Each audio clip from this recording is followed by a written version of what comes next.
১৫০ দিনেরও বেশি সময়, কিন্তু নেই কোনো প্রকাশ্য উপস্থিতি। প্রশ্ন উঠছে, কোথায় ইরানের সাবেক সর্বোচ্চ ধর্মীয় নেতার ছেলে, বর্তমান সর্বোচ্চ ধর্মীয় নেতা মোস্তফা খামেনি? এই এক প্রশ্নেই এখন তোলপাড় আন্তর্জাতিক গোয়েন্দা মহল।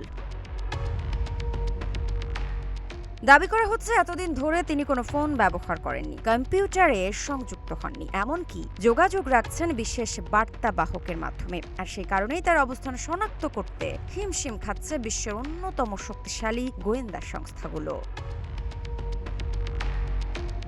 আন্তর্জাতিক সংবাদ মাধ্যমের এক প্রতিবেদনে বলা হয়েছে, মোস্তফার অবস্থান জানতে ইসরায়েলের মোসাদ ও যুক্তরাষ্ট্রের সিআইএ নাকি সমন্বিতভাবে তথ্য সংগ্রহ করছে।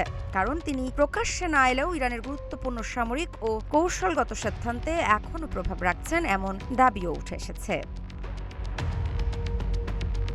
অন্যদিকে তার দীর্ঘ অনুপস্থিতিকে ঘিরে নানা গুঞ্জনও ছড়িয়েছে। কেউ বলছেন তিনি গোপন বাংকারে আছেন, আবার কেউ তার শারীরিক অবস্থা নিয়েও প্রশ্ন তুলছেন। তবে এসব বিষয় ইরানের পক্ষ থেকে স্পষ্ট কোনো আনুষ্ঠানিক ব্যাখ্যা এখনো আসেনি।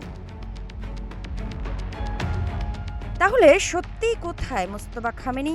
কেন এত কঠোর গোপনীয়তা? আর তাকে খুঁজে পেলে মধ্যপ্রাচ্যের সমীকরণে কি বদল আসতে পারে? সেই প্রশ্নের উত্তরই এখন খুঁজছে গোটা বিশ্ব।